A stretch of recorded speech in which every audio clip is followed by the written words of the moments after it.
Reid-Hillview Airport. Can you just confirm that for me? Greg, can you see it? Yes. Okay, very good. Just want to make sure. Mhm.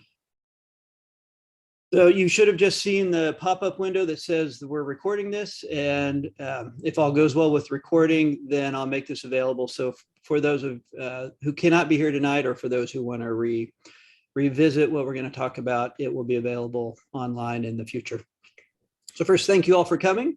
I want to thank both Greg and Ken for helping with this. I have never done the use this version of Zoom that we're using, so this is kind of a new thing to try this particular feature.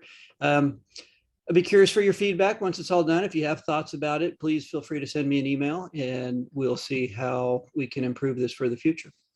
Based on the number of people that are attending, I would say that it's a good way to go. And 92 people so far, and we've never had that many at the actual terminal building for one of these meetings. So, I think it's probably a good way to go. Let's see here. There's a little bit of an agenda. What I'm going to start off with is a small history of Reid-Hillview. I've done this for a few other meetings recently, and it tends to be well received. A lot of information that people didn't necessarily know about the origins of the airport. I'm going to talk about the lead study because a lot of what we're doing now comes out of the fact that there was that lead study. Talk some about the significant changes that have occurred at the airport in the last few months, both in property management and fueling. I'll also touch upon some property concerns that the FAA has identified.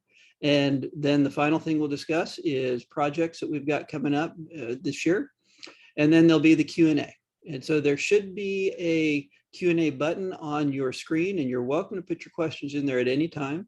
I intend to wait until the end to start answering those. But by all means, if you have something pops into your head, add it there. So we'll start with the origins of Reid-Hillview Airport. And it was constructed by Bob and Cecil Reid, but it wasn't their first airport. They started with the Garden City Airport in 1933, and they put it in the area in this white box that you see there. It's about the proximity of the 101, 280, 680 interchange. Now, I've found documents that talk about the streets, but I haven't seen a picture. I don't really know exactly where it was. So somewhere in here. And in 1935, they had their grand opening. And the top image there on the top is of that grand opening, November 24th. The little guy in the very top center is one of the Reid children. And I got this picture from an old guy in Florida, sent it to me just out of the blue, and had a little post-it there. It said, I think his name was John Reid, and otherwise known as Dingus. And the Garden City Airport was short-lived, however, because shortly after they opened, the state came through taking property for Highway 101. So 2 years later, 1937, they had to close the airport, which left them wondering where they were going to go. So they went looking and ended up out where we are today, out off of Tully, and it was Swift Avenue at the time that went around the airport. You see the little red box in the center there. I outlined that because it wasn't shortly after Reid-Hillview was constructed, or it could have been the same time, that there was another airport in that box at the corner of what is now Ocala and King. And it had, I've seen pictures of it that had San Jose printed on the, not printed, but on the roof of the hangar that was there. And one of the founders of that was the Barnick family, who were also some of the original FBO owners at Reid-Hillview Airport. And they moved to Reid-Hillview when that airport closed.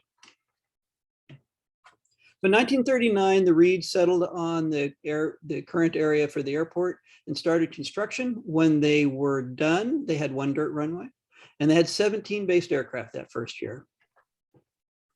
1946, by 1946, they had paved the runway, and by 1949, they had hangars constructed that would hold 49 aircraft. That's a small percentage of the 300 based aircraft that they had in that year. So if you can imagine, that was a pretty busy little airport. And the picture you see here, you can see the raceway, which is where the mini storage is now. And the road that's traversing across the bottom there is actually Cunningham, before Cunningham was closed for the extension of the runway. The next picture gives you a little different view. This is looking towards the northwest. And once again, that road at the top is Cunningham. And if you look closely, you can see the name on the top of the hangar. It says Reid-Hillview Airport. In 1960, the county commissioned a report from H.K. Friedman and Associates to look into aviation in the valley. And out of this report came the desire for the county to continue its interest and get involved in aviation. Some of the things they did three big things. One is they entered into a 50-year agreement with the city of Palo Alto to operate the Palo Alto Airport. And then 1961, they purchased the Reid-Hillview Airport for $600,000, which at the time was only 65 acres, quite a bit smaller than the 180 acres that it is today. Although they did, and at that same time, they also changed the name to Reid-Hillview Airport. And it's also out of this report that the county got involved in looking for an airport in the South County region. And it's the reason that the San Martin Airport was ultimately constructed. Lots was going on in the early 60s. You can see through 63 to 66, the county purchased additional property. And that's where we ended up with the 180 acres that we have today. Between 1962 and 1971, the county applied for federal assistance in purchasing all that property. So they'd already purchased the property and they were going back to the federal government to get reimbursement on some of that purchase price. And they got about 52% of their initial purchase price. 1963, the county closed Cunningham Avenue, and it would have been shortly after that they extended the runways. 1964, they added lights. And then when the county initially bought the airport from the Reids, they leased it back to them to continue managing until 1965. And at that point, the county, the lease back ended and the county took over the day-to-day management of the airport. This picture you see here is a building which still exists. It is the first terminal building that the county constructed on the airport and is currently the Civil Air Patrol office, and it is the airport operations maintenance hangar. It's right next to the terminal building. 1967, the air traffic control tower was constructed. Its claim to fame at the time was that it was the first fully transistorized air traffic control tower in the United States. You know, it probably doesn't mean a lot to a lot of people. I've said this to some young kids before, and their eyes just kind of glaze over. You know, what's a transistor? You know, what does that mean? You know, something before then. Some other notable occurrences. You know, 1965 is when the county started construction of the green hangars down at the south end of the field. 65 to 68 is when the FBO leases were all issued. It was initially 8. One of those properties was subdivided. We ended up with 9 individual FBO leaseholds on the property. And those were all 50-year agreements that expired fairly recently. So by 1969, we had 5 major FBOs, 400 based aircraft, and almost 300,000 operations that year. That's a lot. We haven't gotten that close in a long time. The terminal building that we all know and love so dearly was dedicated in 1970, and that was really the last big development at the airport. By that time, pretty much everything was done. You know, the FBOs were in place, the hangars were constructed, the runways had been realigned and paved and lighted, and since then we haven't had a lot of development on the airport. 1980, Lake Cunningham was constructed, and the information I've been given on that is that Amelia Reid was very instrumental in that happening. And her goal with that was to have that as a buffer between the airport and the community. So the next thing on here was a big deal, and that was 1996 when there was a proposed closure of Reid-Hillview Airport. And that went to the Board of Supervisors and failed on a 3-2 vote. So it was a relatively close vote, and it kind of went the opposite way of what was expected. But one of the supervisors, as I understand it, changed his vote at the last minute. And that ended the closure effort for a long time. However, the closure was based on noise, or the closure effort was based on noise, which led to a noise study that the county did in 2002. So we followed the Federal Aviation Regulations Part 150, which is a process by which you can go through a noise compatibility program study. And that's what we did. And out of that study came a number of recommendations, a number of operational changes that could help to mitigate the noise concerns in the neighborhood. However, to enact any of those, you have to have FAA concurrence. And for all of the operational concerns, the FAA would not authorize the county to enact those recommendations. Part of that came out of ANCA, which is the Airport Noise and Capacity Act of 1990, which greatly limits an airport sponsor's ability to restrict use of an airport, and specifically for noise-related purposes. There were some things that we were able to do out of that, and one of them was insulation. So there were 7 homes during our study that qualified under the FAA guidelines for noise insulation. And that means they'd go in, we'd hire a contractor, they'd go in and replace doors and windows, put insulation in the house, and put in new heating and air conditioning, central heat and air, with the concept being that they can close the house up and not have to have windows open, so the noise is not quite so bothersome. Of the 7 houses that qualified, only 5 were interested in having the improvements made. And so we did insulate 5 homes off of the departure end of the 3-1. Following the FAR Part 150 study, we did an airport master plan. And that airport master plan was completed in 2006. And it pretty much dictates the development that was going to happen at the airport. Now, at the time that this master plan was put together, we had 3 airports. We had Palo Alto, San Martin, and Reid-Hillview. And in this document, the county took a look at the different growth models and made the determination at that time that if growth exceeded, or if demand exceeded the current capacity at Reid-Hillview, that capacity would be distributed across the other 2 airports. And so the decision was made in 2006 not to expand the basing capacity at Reid-Hillview Airport. Now, another part of the master plan is a business plan. It's the last chapter in there, and it really talks about how to operate the airport in a financially prudent manner, generating revenue where you can, and that sort of thing. I have in here grant assurances, and I'm going to touch upon grant assurances because I guess I'm going to touch on that in a moment. Other notable changes that have happened at the airport include 2010, when San Jose State University relocated part of their aviation program to Reid-Hillview. They are in what we call the Swift Avenue building, which is on Swift Avenue, oddly enough, and faces Capitol Expressway. They have been there now 10 years. They've got, I guess, 12 years. So they have another 8 years on the lease for the property that they're in. We had a Part 16 complaint with the FAA and a disagreement over skydiving at the San Martin Airport. And I bring this up because it is part of how we are where we are today. So during a Part 16 complaint, the FAA will not issue grants. And grants are a large part of the way that airports are able to handle large capital projects. Airports in this country do not charge a high enough fee for the use of the airport to cover the long-term operations of the airport.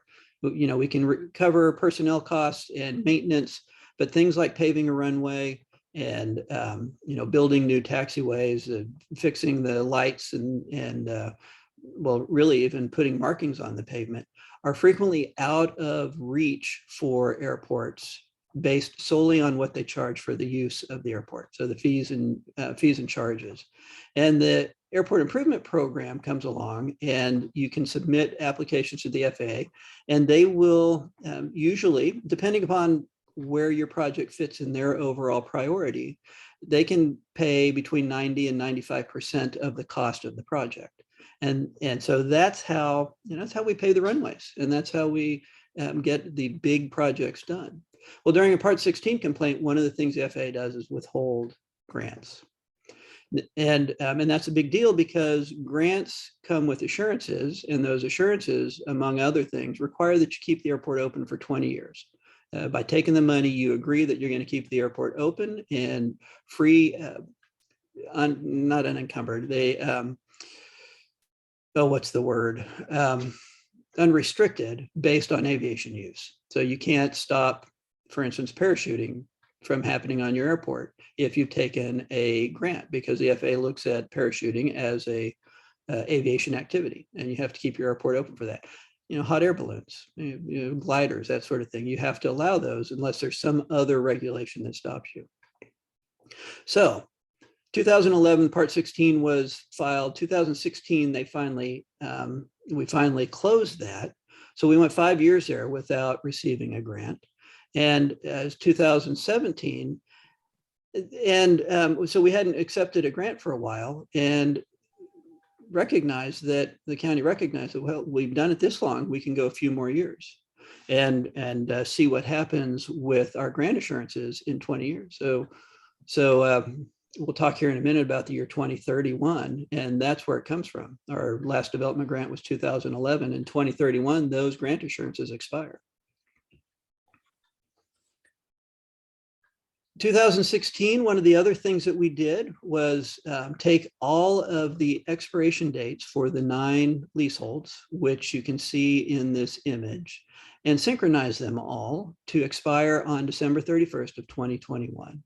Prior to that, they expired, I think it was about 2018 to 2023, and that we were able to synchronize them all so that they all expired on the same time.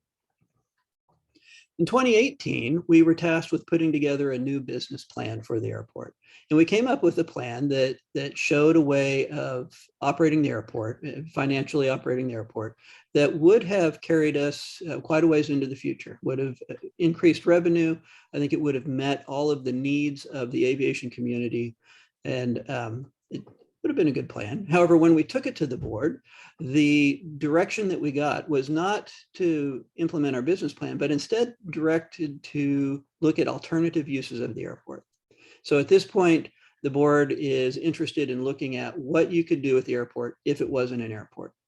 The other thing that came out of that particular board meeting was that we would not take any more FAA grants for Reid-Hillview, and we would also implement a lead study, and which we did. And one of the things we're going to talk about is the results of that lead study. So directed to evaluate alternative uses of the airport. The way we went about that was this community engagement process. And this started in 2020. It started before the pandemic. And then when the pandemic hit, it really shifted the way that the meetings were held, as you all would know. And this was the mailer that went out to the people that lived in the neighborhood. We had a couple of meetings, brought people in, and tried to put together a concept of what the neighbors would like to see if it wasn't an airport. Now, all of this information is available to you if you would like to research it. It's on the county's website, which is sccgov.com, and I think it's /RHV. And that'll take you to the website the county has with all of the information from this. Now, this was the first step. There's a step 2, and that will begin next fiscal year. So after July is when the funding is coming for the next step in the community engagement process. And then there's the lead study. And so to do the lead study, the county executive's office managed this, and they went with Mountain Data Group, which is has one of two scientists really in the United States that have done this sort of thing before. And they had done previous airport studies, and they did the Flint, Michigan lead study. The objective was really to see if there was a correlation between blood lead levels in children that lived around the airport, and did it correlate with airport operations, and in doing so to account for other sources of lead in the environment. A little information about lead: it is natural metal in common use. The lead in avgas is liquid, and it's added to the fuel after the fact. Lead will persist in the human body for 60 days in your blood, and it can persist for decades in your bones and in your brain. And it has negative cognitive effects in humans, especially in children. And children are especially affected by this because of the development that they're going through. The study, to complete the study, the scientists went to the California Department of Public Health and were able to review through 300,000 blood lead records that the Department of Public Health had, and call out of that a 10-year period, 2011 to 2020, for children under the age of 18 who lived within 1.5 miles of Reid-Hillview. And that resulted in 17,000 blood lead samples. When they looked at all the records, there were not enough records to do a study of San Martin Airport. Risk factors that they looked at were distance from the airport. There were 3 different, concentric circles around the airport that they used, a 1/2 mile to 1 mile and out to 1.5 miles. The report references near angle, which is really the relationship to the wind direction. And then they also looked at air traffic volumes, and they correlated air traffic volumes with both the FAA tower counts and with avgas sales. In an effort to account for other sources of lead in the environment, they looked at industrial facilities, used the EPA's toxic release inventory for that. They accounted for lead paint, and also made some account for socioeconomic status, as that can be an indicator also of higher blood lead levels. And for that information, they went to the American Community Survey. What they found is that children within 1/2 mile of the airport have a higher blood lead level than those who are further away, and that there is a correlation between where you live and the prevailing direction of winds, and that they also were able to correlate a rise in aircraft activity level with a rise in blood lead levels in the children. So on August 17th, we took this report to the Board of Supervisors, and there were 209 people who made public comments at that meeting. That meeting went pretty late into the evening. And there were several directions that came out of that from our Board of Supervisors as a result of the comments in the report. One of those was to report back with what the effect of closure of Reid-Hillview would be to other local airports, and specifically how that would impact San Martin Airport. They directed us to continue working on securing unleaded aviation gasoline for both Reid-Hillview and San Martin, which we have done. And that's what the next bullet's about. The 4th bullet down there is one, I want to draw your attention to the blue text there. This is also talking about eliminating lead from the environment. And this is where they talked about closing the airport. So such actions may include, but are not limited to, both prohibiting the sale or use of leaded fuel and pursuing any and all available paths to early closure prior to 2031. So that was really the only place that they talked about airport closure. And there they talk about 2031 because that is the date at which the grant assurances, the development grant assurances we have at the airport, expire. And then the final point here is that they adopted a resolution to say that they would not increase hangar capacity or runway length or width at the San Martin Airport.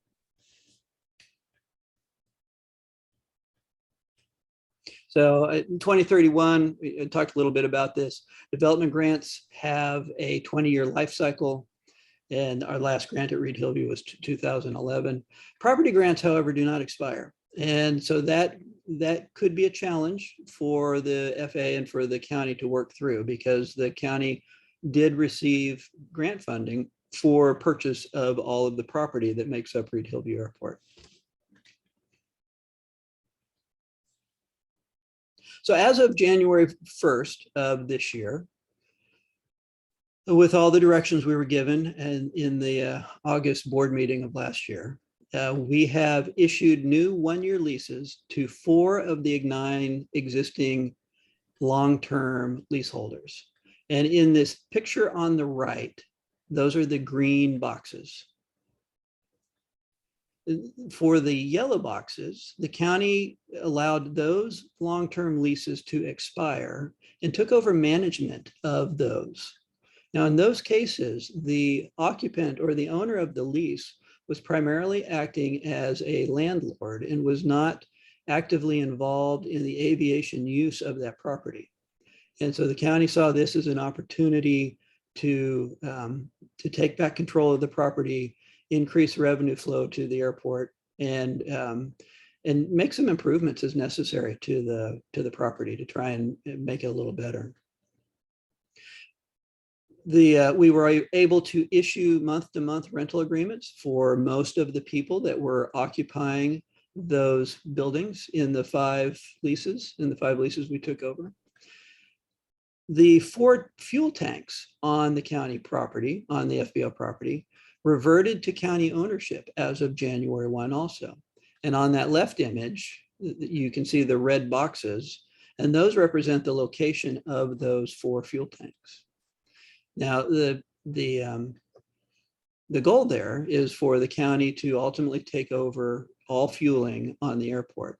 Right now, what we have is fuel permits issued to 4 flight schools, all of which can fuel their own aircraft. And then NYSER and San Jose Fuel have permits which allow them to sell fuel on the airport via truck, just as they had been doing before. One of the final things that we were able to do was actually to eliminate the sale of 100 low lead at both Reid-Hillview and E16. So there's a lot of work went into making all of that happen, and it did happen. One of the things that's interesting with the operations numbers and the sale of, or the removal of 100 low lead as a fuel alternative at the 2 airports, is that our operations count did not go down. What you see here is January and February operations for 2012 through 2022. You can see the big spike in 2020. We were on our way up, and then the pandemic hit, and that's what you see happening in 2021. And the numbers continuing up. Now, there's a big spike on San Martin. I want to point out that that's likely the cause of a new tool we are using to count traffic down there. I think that tool is much more accurate than the estimations we were doing before. So as this trends over the next year, it'll be really interesting to see how that affects our operations count for the airport.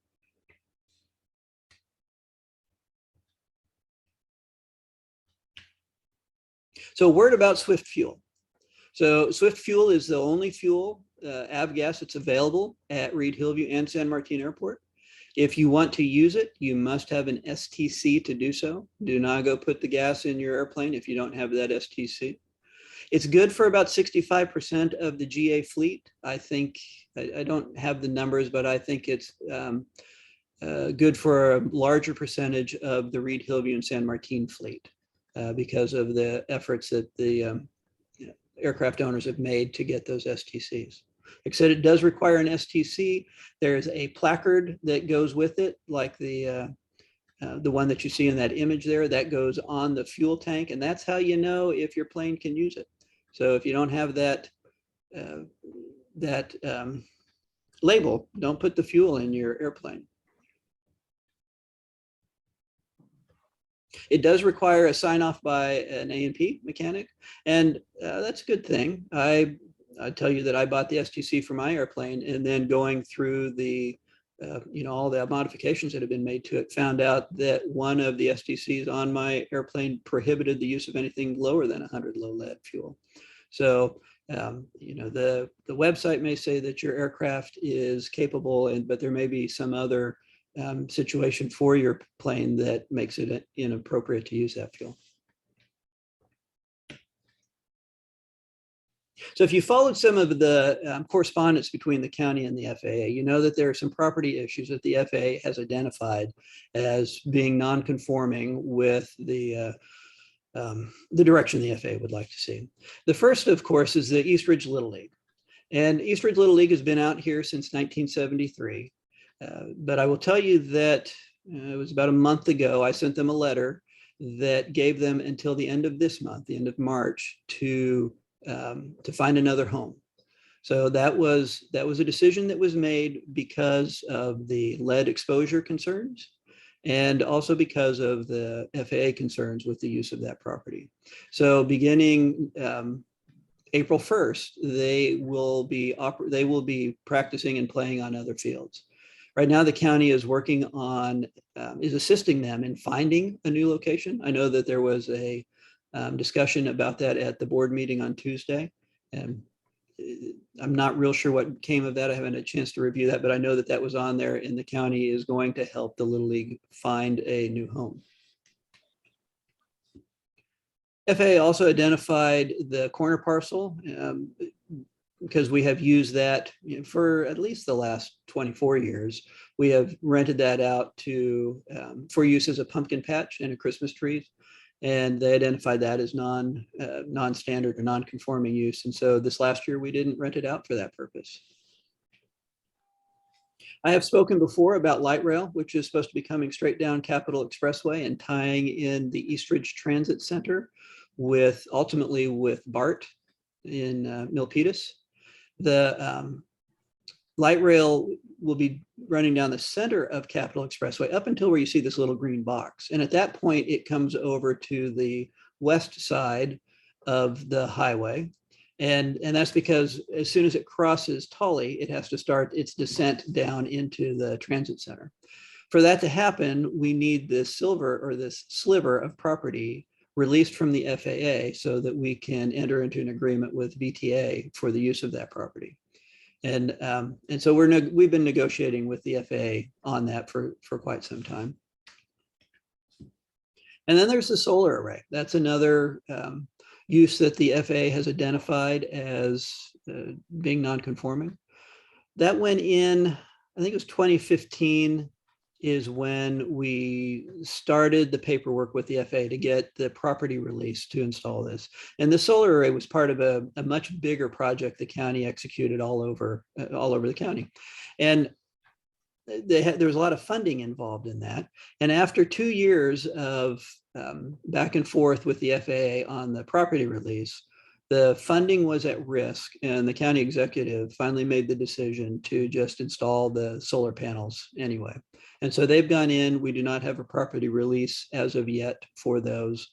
I'm hopeful that we will come to an agreement with the FAA on that in the relatively near future. So those are the property issues they have. The FAA has identified. We've handled 2 of the big ones.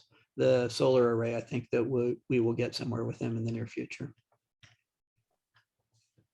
We do have projects coming up. The first one is going to be a signage project, and it will be in the area you see here. It's going to be for all the runway and taxiway lighted signs. So they're all going to get ripped up and replaced with new signs that meet the current standard. Now, all those signs were installed under previous FAA AIP program grants. They were approved, their location was approved, their design was approved by the FAA, but the design standard has changed, and it's one of the things that they have consistently identified as being non-standard about our airport. And so here the county has decided that they're going to put forward county money to pay for this. So it's a $2.5 million project. It will be paid for out of a loan to the Airport Enterprise Fund from the general fund. So we're getting, about $3.5 million we're going to borrow from the general fund. I actually think that was Tuesday at the board meeting that went through. The other project we're looking at is a paving project. The area you see here is the parking ramp. And if you walk through there, you know that the pavement is in pretty bad shape for a lot of that area. And so we've got about a $2 million project there to go through and clean up the cracks where we can and make that pavement look a whole lot better. We've also currently got one of the FBO properties that we took over included in that. We'll see how the final numbers work out. I'd like to add more, and if if we can do it in the budget, then we will add more of the FBO properties that we took over, because there's some others that are in pretty bad shape too. So milestones, and some of these I've touched on. We did the 1-year agreement with the 4 Reid-Hillview FBOs after their existing 50-year leases expired. We've taken over ownership of the 4 fuel tanks at Reid-Hillview. We've implemented UL and jet fuel sales only. We have purchased 2 fuel trucks because it is, as I said, the county's desire, or my desire, to take over fueling at the airport, and we're working towards that. We've developed a signage project for Reid-Hillview. We've developed a paving project, or I should say we're developing a paving project for Reid-Hillview. We've hired 4 new airport operations staff members. We've had quite a turnaround, and we were able to add 2 additional staff members recently. And we did have one that just left for another job. So we've got 1 vacancy, and that offer is out. We're waiting on the paperwork for that. And I've interviewed candidates for the airport business manager position, and I'm meeting with one of the candidates tomorrow. Hope to have an answer on that, and if all goes well, within a month or so, have the airport's business manager hired, whose first order of business is going to be to set up the fueling program.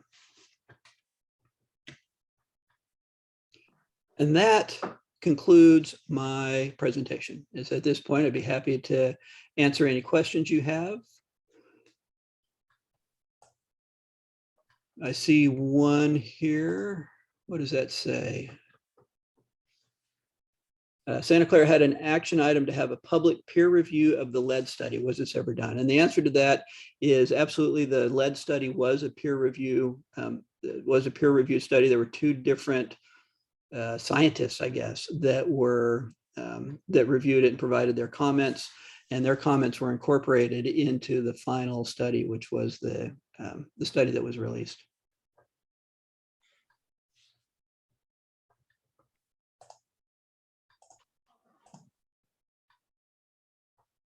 Any other questions?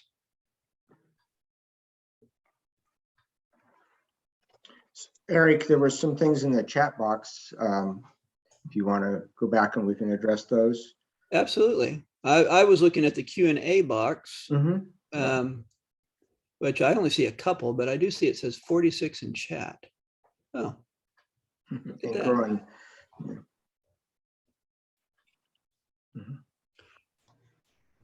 So, I'll go through the Q&A here first. And there's John asks, says, it sounds like the airport's going to close in 2031. Is there any chance of that happening sooner? I don't know what the answer to that is. And I wouldn't say 2031 is an absolute either. There are a lot of challenges that the county faces in an effort to try and close the airport. And, anything is possible. I will tell you that the effort the county has exerted towards eliminating 100 low lead has really started a national movement. It's the discussion is going on a national level. And if you notice, the FAA recently came out with their new initiative, EAGLE, which is, I think, eliminate aviation gas lead exhaust, where they promise to solve this problem by 2030. It's my belief that that's a direct result of the efforts the county has made to get rid of lead at the airport. Let's see here. So Steve asks, who is actually delivering UL 94 by truck? So it's a very good question. It's an important question. The answer is that both NYSER and San Jose Fuel have a permit to deliver fuel UL 94 by truck.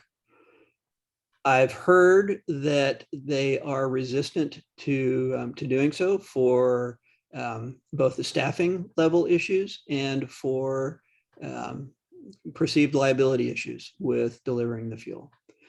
So I think mostly your option right now is self-service at Reid-Hillview. That will change certainly when the county takes over fueling. We've got the trucks, we're ready to do it. We just have to get the program in place, and then we'll be out there doing it.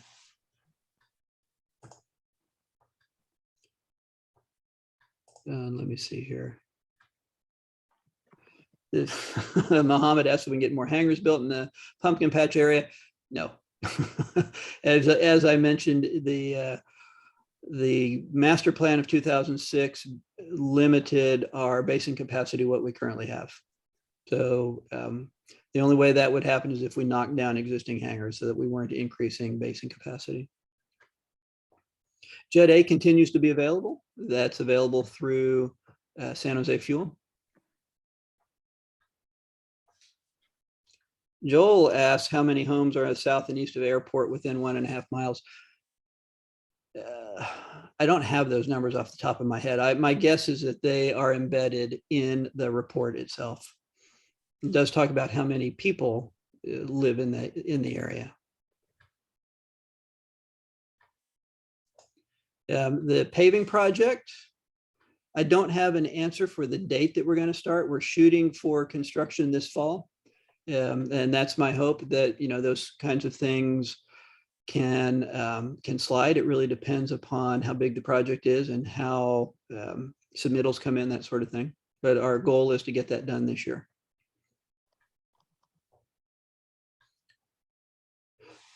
Somebody's asking who uses the FBOs that weren't highlighted in green.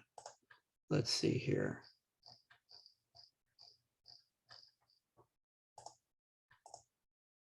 So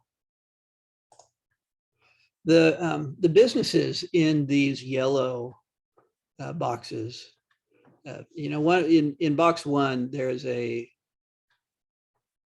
what happened? Did it quit? Do you guys see the PowerPoint slideshow? Or did that go away? No, we can't see it. Okay. There we go. There we go. I don't know what happened there. So the yellow boxes have different operators in there. So there's a aircraft mechanic in box 1, and he's still there. In box 2, there's a whole host of non-aviation uses in the front of that building. And most of those are still there. There are a couple of them that have moved on. There's one of our attendees is renting out the big hangar on the backside of that and uses that for an aircraft sales business. There are a whole host of people in box 5, most of which have signed new agreements. Box 6 was vacant, had been for several years at this point. And as it stands right now, Hero from Nice Air is going to start renting that facility in the very near future. In box 8, they're along the front road, there are a whole host of non-aviation uses. They are all still there. There's a tax accountant and there's a AC repair guy, and there's it's not another tax accountant. There's the airport shop, and then there's also an aircraft mechanic in the hangar on that building. Let's see here. Answer live, done. So one of the questions is, will Reid-Hillview lead the way with G100 UL once it is available in volume? And my expectation is that yes, as soon as it's available, we would be happy to be the first airport to have that in the country. I know I've spoken with George Brawley several times about that, and when it's available, we'll have it. That's certainly my goal. There are no pending legal actions that I'm aware of against the county for the elimination of 100 low lead. And I don't know for sure when 100 UL, when GAMI's 100 UL will be available. That's there are two things that have to happen. I think they need a larger STC release, and then they've got to find a way of distributing it. And I know that they've been working on those things, but as of yet, they haven't finalized those. Let's see.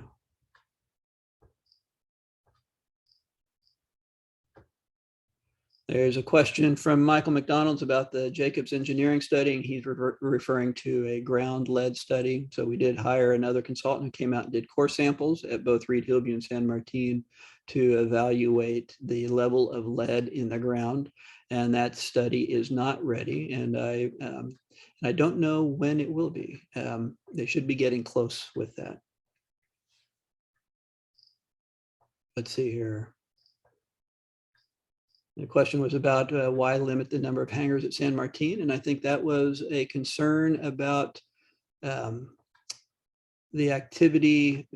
That was a concern about the surrounding community being overly impacted by additional aircraft moving from Reid-Hillview to San Martin. And I think that's what that was about. Somebody asked about the space above the terminal, whether it will ever be used again. It could be. To use it, however, we have to replace the elevator. And, I mentioned earlier that we don't really charge enough in user fees to do large projects like that. The elevator is over $1 million project. And we haven't had $1 million to spend on the terminal building. So until we do, there's not a whole lot we can do, because you have to have the elevator to meet ADA requirements. And we'd have to do the elevator. You have to do the upstairs is just an empty shell now. And so all the development that would need to go on up there would also be, at this point, another couple $1 million. So it's possible, but it's unlikely anytime in the near future.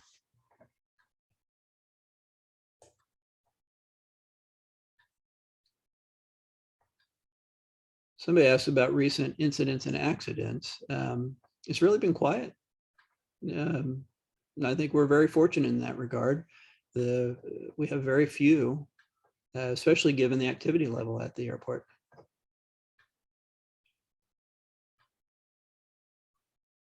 Okay, so Michael McDonald's asked, did you ask the FAA if they would waive the East Ridge issue? Santa Monica Airport has 2 beautiful parks fully supported by FAA. I think if the FAA approves you to use the park, you should still give the money to the kids. That would be an awesome Little League program. And the answer is that the county wants to move the Little League largely because of the lead exposure concerns. And so even if the FAA would approve the use of that property, it's still the county's intent to move them out of there. So the repaving project, we haven't got, John asks if the paving project will impact operations, and it certainly will. There's no question you can't do that kind of paving without affecting operations. However, we will work to mitigate that as best that we can. Randy asked if flight schools will be able to continue fueling their own airplanes, and the answer to that is our intent. They have their own fueling equipment, and it's our intent for them to, ultimately they'll be buying fuel from us for their fuel truck and then using that to fuel their aircraft. So they'll maintain their own flexibility in their ability to fuel their fleet when and as they need to. Are you reading through these, Greg and Ken? Any of them? There's a lot, and any of them that I should pay special attention to? Well, Michael's got a lot of good questions. Is the county still exerting its proprietary exclusive right to fuel? Can the FBOs add fuel tanks if the county is not exerting this right? If they're exerting this right, when will the county start fueling? When will the existing fuel companies be pushed out? Well, no fuel companies will be pushed out. The county is clearly not exerting its proprietary exclusive right now, but that is my intent sometime this year. I don't have an exact date for you. As I said, we're hiring a business manager whose job it's going to be to set that up. Anybody can submit a self-fueling permit if if they thought they wanted to bring a fuel tank in.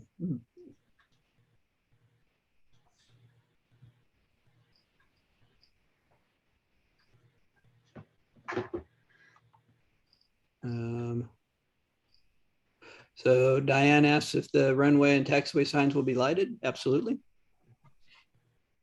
They'll be the latest and greatest modern LED signs.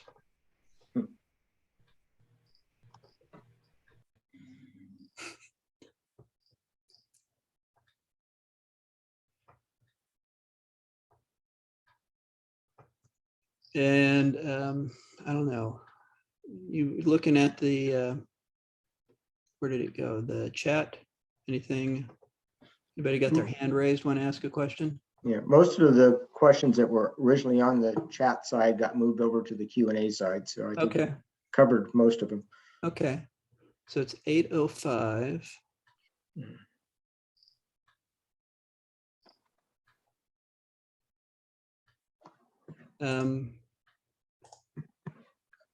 There was a couple things maybe that got overlooked. There was a question early on about the IFR departure off of 13 left. I don't know if you can speak to that. That's more of a air traffic control issue, I think.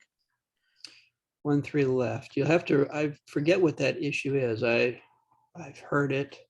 Did they do away with it? Yeah, it's gone. Or is it currently. only that you can depart on 13? I forget. Yeah, it's not, I can tell you it's not something I have any control over. That is all FAA. Those are the decisions that they make. Frequently they make them and make the changes without even telling me. I find out from you all when you go and try and use a approach or a departure and it's no longer authorized.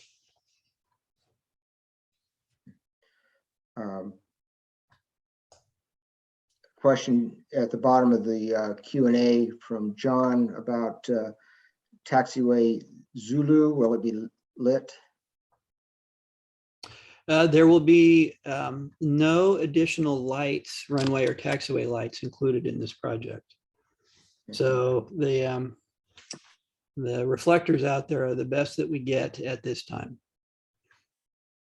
It's partly a funding issue. You know, there's only so much money that's available to us.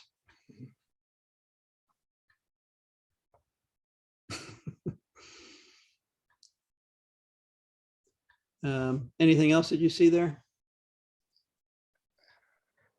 Likely I've missed some things, and I apologize to the people that submitted questions, but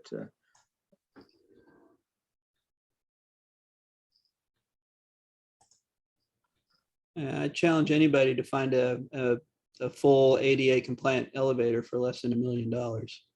Kenny.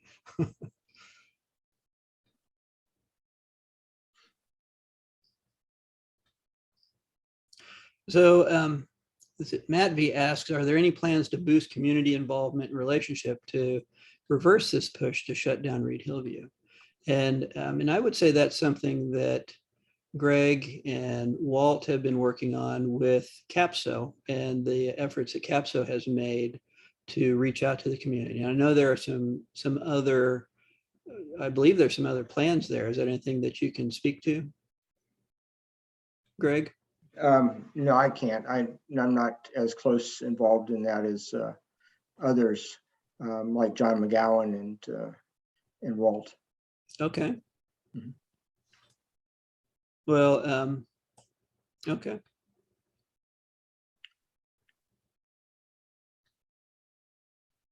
Well, I think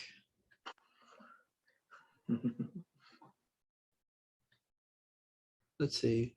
San Jose Fuel told us they were only allowed to deliver jet fuel by truck. Well, that's accurate. They've only got a truck to deliver it with. There's no self-service for jet on the airport. Yeah.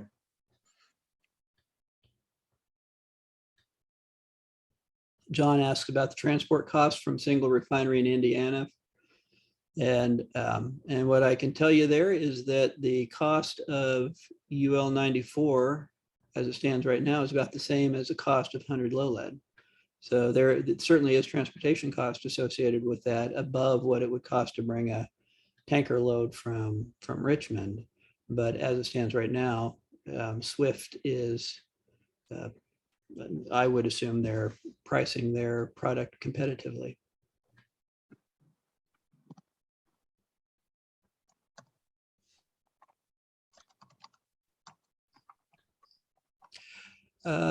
Well, oh, there we go. IFR departures.